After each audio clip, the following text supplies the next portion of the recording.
नमस्कार, मैं हूं मोनिका जायसवाल और आप देख रहे हैं भारत 24। बुलेटिन की शुरुआत इस वक्त की बड़ी जानकारी के साथ करेंगे। आज गुजरात चुनाव को लेकर बीजेपी अपना घोषणा पत्र जारी करेगी। बीजेपी के गुजरात अध्यक्ष CR पाटिल और CM भूपेंद्र पटेल शामिल होंगे और इसके अलावा राष्ट्रीय अध्यक्ष JP नड्डा भी शामिल हो सकते हैं। ये बड़ी जानकारी आप तक पहुंचा रहे हैं। आज गुजरात चुनाव को लेकर बीजेपी अपना घोषणा पत्र जारी करेगी। बीजेपी के गुजरात अध्यक्ष CR पाटिल शामिल होंगे और साथ ही शामिल होंगे CM भूपेंद्र पटेल। इसके अलावा राष्ट्रीय अध्यक्ष JP नड्डा भी शामिल हो सकते हैं। तो घोषणा पत्र में आज जनता से तमाम वादे किए जाएंगे और इन वादों के बल पर ही जीत का दम भर रही है बीजेपी।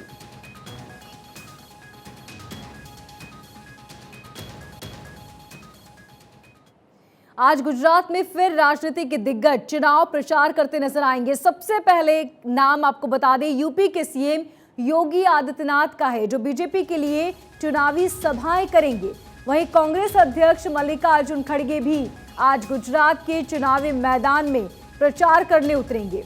इसके अलावा गुजरात में लगातार प्रचार कर रहे दिल्ली के CM अरविंद केजरीवाल भी आज गुजरात दौरे पर जाएंगे। ये बड़ी जानकारी आपको बता दें कि बीजेपी, कांग्रेस और आम आदमी पार्टी तीनों ही गुजरात के चुनावी मैदान में आपको नजर आएंगे। आज गुजरात में तमाम दिग्गज प्रचार प्रसार करने उतरेंगे। सबसे पहले नाम है यूपी के CM योगी आदित्यनाथ का, जो न सिर्फ यूपी के CM हैं बल्कि बीजेपी के स्टार प्रचारक भी, जो एक बार फिर चुनावी सभा कर बीजेपी उम्मीदवार के लिए वोट की अपील करेंगे। जबकि कांग्रेस की तरफ से मल्लिकार्जुन खड़गे गुजरात में पहुंचेंगे और कांग्रेस उम्मीदवार के पक्ष में वोट की अपील की जाएगी। इसके अलावा गुजरात में दिल्ली के CM अरविंद केजरीवाल भी पहुंचेंगे। आपको बता दें कि योगी का कार्यक्रम सुबह 8:20 से लखनऊ से रवाना होंगे। 11:05 पर सोमनाथ पहुंचेंगे और 11:10 पर सोमनाथ मंदिर में पूजन और दर्शन का कार्यक्रम। सुबह 11:35 पर सोमनाथ में जनसभा को करेंगे संबोधित। इसके बाद 11:15 बजे गारियागर में जनसभा करेंगे। सावरकुंडला में जनसभा को संबोधित करेंगे दोपहर 2:30 बजे। इसके बाद शाम 4:30 बजे विरागम में रोड शो भी होगा और रात्रि 11:30 बजे लखनऊ पहुंचेंगे। तो पूरे दिन का कार्यक्रम आपको बता रहे हैं। सुबह 8:30 बजे से कार्यक्रम शुरू हो जाएगा और पूरे दिन ये कार्यक्रम रहने वाला है। रात को अपना कार्यक्रम खत्म करने के बाद वो लखनऊ के लिए रवाना होंगे। मल्लिकार्जुन खड़गे 26 नवंबर को अहमदाबाद में जनसभा को करेंगे संबोधित। 28 नवंबर को गांधीनगर के पास जनसभा को संबोधित करेंगे। तो ये कार्यक्रम आपको बता रहे हैं मल्लिकार्जुन खड़गे का। जनसभा करेंगे और कांग्रेस उम्मीदवार के लिए वोट की अपील की जाएगी।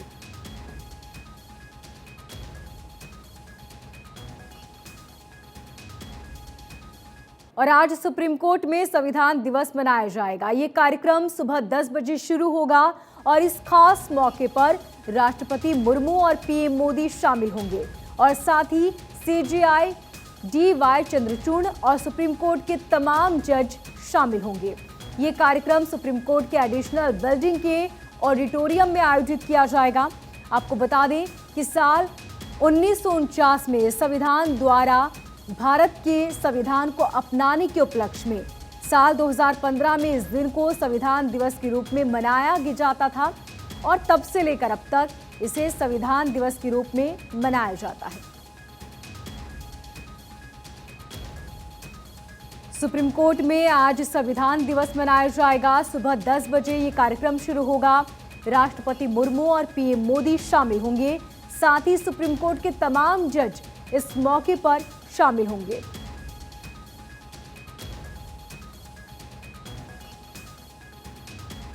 तो आज मुंबई में हुए आतंकी हमले यानी कि 26/11 को पूरे 14 साल हो चुके हैं। यह आतंकी हमला अब तक हुए सबसे बड़े आतंकी हमलों में से एक है। इस हमले में 164 लोगों ने अपनी जान गंवाई थी, जबकि 300 से ज्यादा लोग घायल हुए थे। आज पूरा देश शहीद हुए लोगों को याद कर रहा है और नम आंखों से श्रद्धांजलि दे रहा है। 26/11 आतंकी हमला, ये वो आतंकी हमला जिसे देश 14 सालों में भी नहीं भुला सका। आज भी वो मंजर हमारी आंखों के सामने आ जाता है जब हमने देखा था कि चारों तरफ सड़कों पर लाशें बिछी थी। और आज इस हमले को 14 साल पूरे हो चुके हैं। आज पूरा देश शहीद हुए लोगों को श्रद्धांजलि दे रहा है, उन्हें याद कर रहा है। आपको बता दें कि इस आतंकी हमले में 164 लोगों की मौत हो चुकी थी, जबकि 300 से ज्यादा लोग इसमें घायल हुए थे।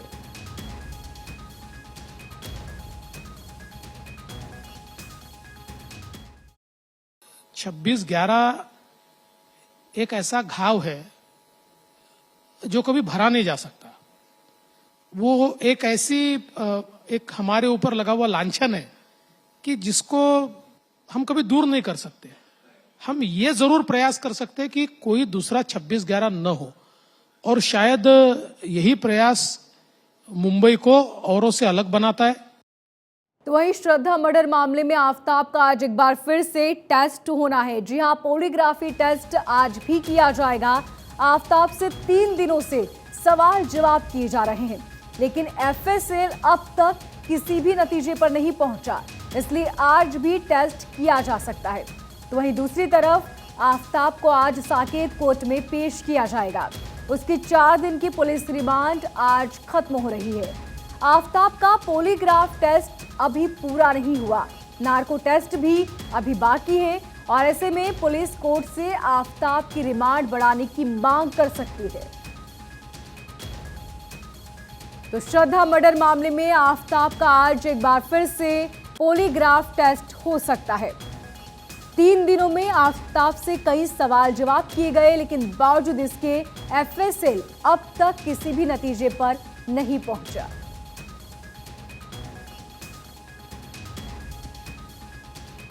आपको बता दें कि आज साकेत कोर्ट में आफताब को पेश होना है। 4 दिन की पुलिस रिमांड उसकी खत्म हो चुकी है, जबकि दूसरी तरफ अभी पॉलीग्राफ टेस्ट अधूरा है, नार्को टेस्ट भी अभी बाकी है, और ऐसे में पुलिस कोर्ट से आफताब की रिमांड बढ़ाने की मांग कर सकती है।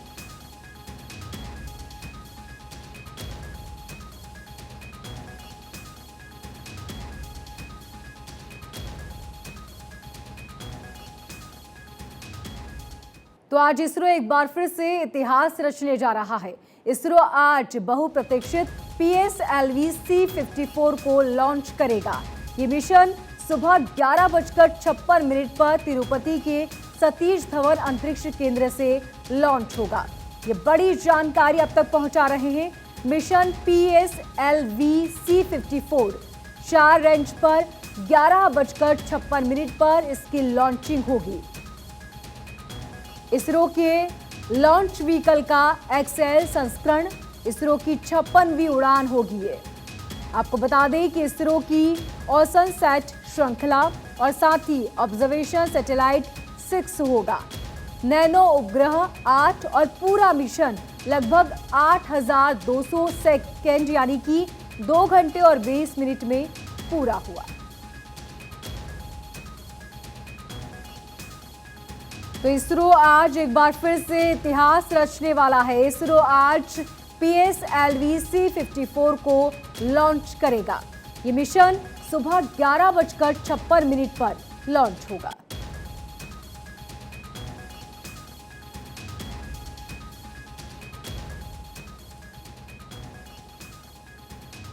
तो 4 रेंज पर 11:56 पर लॉन्चिंग की जाएगी मिशन PSLV C-54 की। इसरो के व्हीकल का भी इसमें लॉन्च, इसरो की 56वीं उड़ान,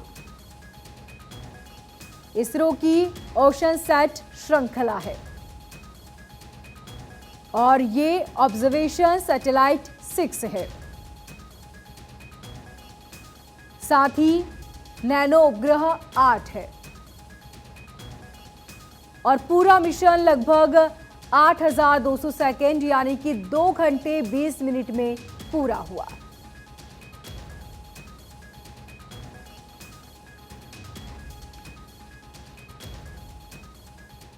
आप नेता सत्येंद्र की जेल में धार्मिक आस्था के मुताबिक खाने की मांग वाली याचिका पर आज फैसला आना है। फैसला राउज एवेन्यू कोर्ट सुनाएगा। आपको बता दें कि इस पूरे मामले में गुरुवार को ही सुनवाई पूरी हो चुकी है, लेकिन कोर्ट ने अपना फैसला सुरक्षित रख लिया था। कल भी फैसला आना था लेकिन नहीं आया और अब इस पूरे मामले में आज फैसला सुनाया जाएगा। तो आप नेता सत्येंद्र की जेल में धार्मिक आस्था के मुताबिक खाने की मांग वाली याचिका पर आज फैसला आना है। कल ये फैसला आना था लेकिन फैसला नहीं आ सका। आज इस पूरे मामले को लेकर फैसला सुनाया जाएगा। सत्येंद्र ने कहा है कि वो उपवास रख रहे हैं और उपवास के मुताबिक उन्हें खाना दिया जाए और खाने की मांग वाली याचिका पर आज फैसला आना है।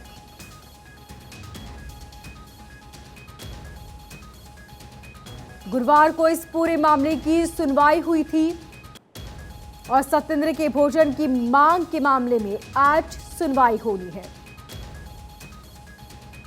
आप नेता सत्येंद्र जो जेल में बंद हैं और धार्मिक आस्था के मुताबिक खाने की मांग कर रहे हैं, उनकी इस मांग की याचिका पर आज सुनवाई होनी है। तो वहीं आरएसएस प्रमुख मोहन भागवत आज पटना दौरे पर जा रहे हैं। वो 4 दिनों तक पटना में रहेंगे और कई कार्यक्रमों में शामिल होंगे। इस बीच भागवत बक्सर में मिलन महोत्सव में शामिल होंगे। ये बड़ी जानकारी अब तक पहुंचा रहे हैं। मोहन भागवत का कार्यक्रम पटना पहुंचेंगे और 4 दिनों तक पटना में रहेंगे। इस बीच वो कई कार्यक्रमों में शिरकत करेंगे। आपको बता दें कि कार्यकर्ताओं से मुलाकात भी करेंगे और 26 नवंबर को वो बक्सर पहुंचेंगे, जहां पर मिलन महोत्सव में शामिल होंगे। और इसके बाद 27 को भी कार्यक्रम होगा, जहां पर सारण में पुस्तक का विमोचन और मूर्ति का अनावरण होगा। तो ये कार्यक्रम आपको बता रहे हैं 26 नवंबर का कार्यक्रम, जहां पर मिलन समारोह में शामिल होंगे।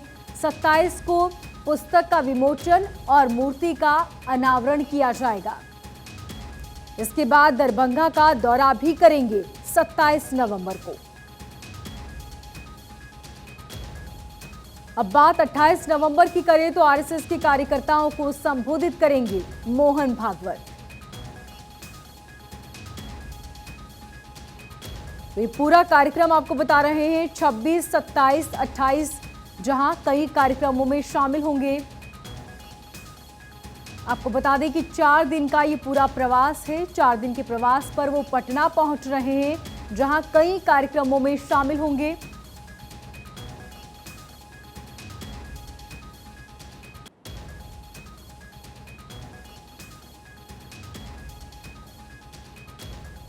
और अब बात भोपाल की, जहां पर हर्ष फायरिंग में युवक को गोली लगी है। बारात में डांस कर रहे युवक के सीने में गोली लग गई।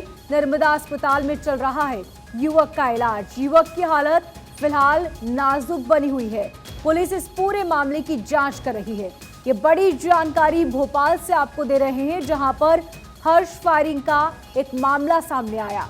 दरअसल भोपाल में हर्ष फायरिंग में एक युवक को गोली लग गई। बारात में ये युवक डांस कर रहा था और अचानक गोली आकर इसके सीने में लगी। युवक का नर्मदा अस्पताल में इलाज चल रहा है और डॉक्टर्स की माने तो युवक की स्थिति बेहद नाजुक बनी हुई है।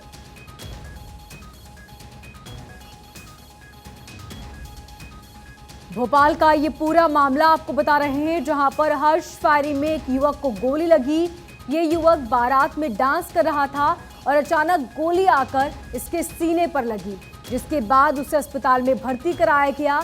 युवक का इलाज जारी है, लेकिन उसकी स्थिति बेहद नाजुक बनी हुई है। भोपाल का ये पूरा मामला आपको बता रहे हैं, जहां पर बारात में डांस करते वक्त युवक को गोली लगी। तस्वीरें आप देख रहे हैं। युवक फिलहाल अस्पताल में भर्ती है और जिंदगी मौत के बीच जंग लड़ रहा है। डॉक्टर्स के मुताबिक युवक की स्थिति बेहद नाजुक बनी हुई है। तो भोपाल में शादी में गया था युवक जो बारात में डांस कर रहा था और डांस करते वक्त अचानक सीने में आकर गोली लगी, जिसके बाद उसे अस्पताल में भर्ती कराया गया। युवक की स्थिति फिलहाल बेहद नाजुक बनी हुई है। और पश्चिम बंगाल के साउथ 24 परगना में गैस लीक हुई है। काकद्वीप में आइस फैक्ट्री में गैस लीक हुई। दमकल की गाड़ियां मौके पर पहुंची और स्थिति को कंट्रोल में किया। ये बड़ी जानकारी अब तक पहुंचा रहे हैं पश्चिम बंगाल से, जहां साउथ 24 परगना में गैस लीक होने लगी। काकद्वीप में आइस फैक्ट्री में ये गैस लीक हुई। दमकल की कई गाड़ियां मौके पर पहुंची और स्थिति को कंट्रोल किया।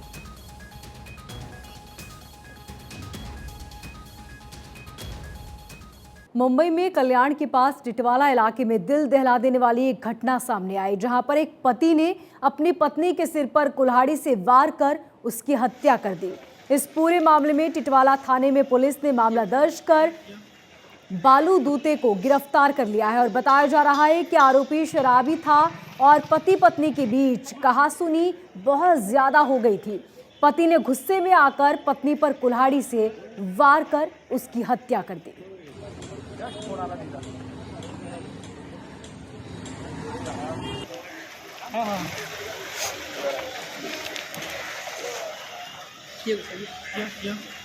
पुलिस ने आरोपी पति को गिरफ्तार कर लिया है।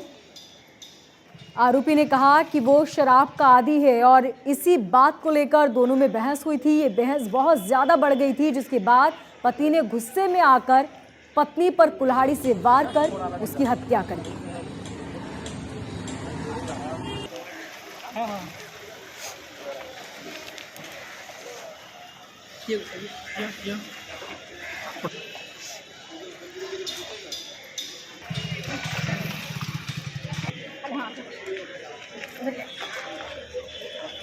इस पूरे मामले में टिटवाला थाने में पुलिस ने मामला दर्ज कर लिया है और आरोपी बालू को गिरफ्तार किया। पुलिस ने कहा कि आरोपी शराबी था, शराब का आदी था और पति पत्नी के बीच किसी बात को लेकर कहासुनी बहुत ज्यादा हो गई थी, जिसके बाद पति ने पत्नी की हत्या कर दी।